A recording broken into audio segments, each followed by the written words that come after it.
What's up, guys? It's Andrew Santowski. It's UFC Fight Night, Sandhagen versus Dillashaw. Predictions and bets takes place today, Saturday, July 24th, 2021. Also known as UFC on ESPN 27. And I'm giving you my predictions and bets real quick. This is post weigh-in. This is Saturday, day of predictions. Kind of like doing my predictions on Saturday because a lot of things change for me mentally over the week and how I view the fights and the matchups and stuff like that after doing more research, hearing other people's opinions, seeing the weigh-ins. So these are my predictions, quick predictions. Diana Belbita against Hannah Goldie. Fight is almost a pick-em. And I like Diana Belbita in this spot. So I'm going to pick Diana Belbita by decision here. Ciara Eubanks against Elise Reed. I'm excited to see Elise Reed make her UFC debut. Ciara Eubanks looked amazing on the scale. She made the flyweight limit, no problem. I'm gonna take Eubanks by decision here, and she's a pretty chalky favorite at minus 450 right now on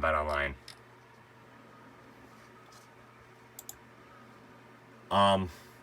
Julio Arce against Andre Ewell. I think this could be a close fight. I think this might be Arce's first fight at bantamweight in the UFC. I'm going to take Arce here by decision. Ewell, he has been the most successful in the UFC. He is a striker, though. I think this will be a striking matchup. But I'm going to take Julio Arce here. Mickey Gall against Jordan Williams at welterweight. Jordan Williams made welterweight no problem. Man, it's hard to trust anything from Mickey Gall. I know he's training with Matt Brown and whatnot, but I'm going to go with Jordan Williams here by decision. I think he's just a better fighter. And I think he can eke out a decision here and beat Mickey Gall. Ian Heinisch against Nasruddin Imavov. A lot of guys are super confident on Heinisch at that price. I'm going to pick Heinisch here by decision, but I'm not really sold on the guy, man. I mean, Imavov looked pretty good at the weigh-ins. And I know he's gonna bring it, man. He's a fighter. He's gonna bring it. He might lose, but he's gonna fight. So I'll take Heinisch by decision here. Punalili Soriano against Brendan Allen. I was kind of liking Brendan Allen earlier in the week. Weigh-in, Soriano looked great. I'm gonna take Soriano here by first round knockout, man. I mean, I think the hype gets exposed at some point. Don't know if Brendan Allen's the guy to do it. I'm going to take Soriano here by first round knockout. Adrian Yanez against Randy Costa. I think it's kind of crazy. I'm with a few other people. I think it's kind of crazy that we're seeing Costa at plus 192 dog odds. And I think he's live, man. I think this is going to be I know, like I said, I know they've had a friendly Twitter rivalry and whatnot. But I'm going to go Randy Costa by first round knockout, man. Like I said, the later the fight goes, I obviously favor Yanez, but I'm going to go with Costa here by first round knockout.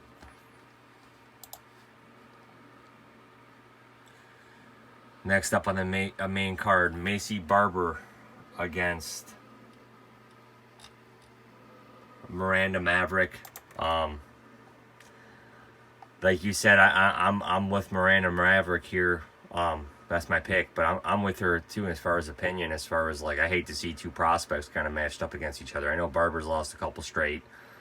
There's still hype on her. I still would like to see her do well in the UFC. I'm gonna go with Maverick here, Miranda Maverick here. That picks up the decision. I think she's just a bigger girl, a little more well-rounded, keeps it on the feet, keeps it in her realm, and I see her picking up a decision here. Darren Elkins against Derek Minner. I know a lot of people are on Elkins here. I was kind of on him too, a little bit. But I think Derek Minner is just young enough and good enough to get the job done here and just picks up a decision. Maybe he gets Elkins out of there. That's kind of a tough task. But I'm going to side with Minner here. And I know a lot of action's been coming in on Elkins and whatnot. Elkins, I think, is still,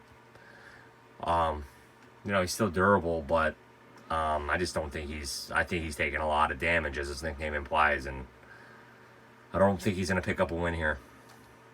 Kyler Phillips against Juvian Paiva. Man, I think this is a sleeper fight, man. Paiva looks good at bantamweight. This is the weight class he should definitely be at. I don't know if Phillips looked nervous or per usual, that's how he looks at the weigh-ins, but think this is going to be a good fight, man. I got Kyler Phillips here by decision. I'd like to see Kyler Phillips really advance himself, but I'm kind of excited for Paiva in the bantamweight division as well. But my pick is going to be Phillips by decision here. Next up, Corey Sandhagen against TJ Dillashaw. I was on Corey Sandhagen real early on.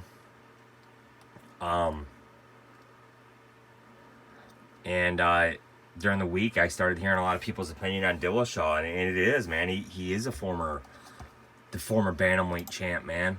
You know, he beat Cody Garbrandt as a heavy underdog in their first title fight, man. And yeah, I mean, he came through. I mean, he's shown durability, but he's also been rocked and dropped in a lot of his fights, man. And he was finished by Cejudo 2.5 years ago at flyweight. Granted, this isn't at flyweight, man, but he doesn't look. He might still be using some of those Flintstone vitamins. He looked good, but he doesn't look like the EPO version of him, I don't think, man. I mean, I'm going off the weigh-ins and whatnot, and there's rumors out there. I can't speak to the credibility of it that he's limping, and he kind of did look like he was dragging his leg a little bit when he got up on the.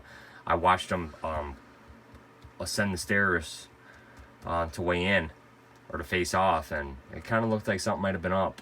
But I'm going to go with Sandhagen here, man. I think Sandhagen is locked in, dialed in, and I think he's going to put out Dillashaw at some point in this fight. So my pick is Sandhagen. These are my predictions, guys. Thanks for joining in.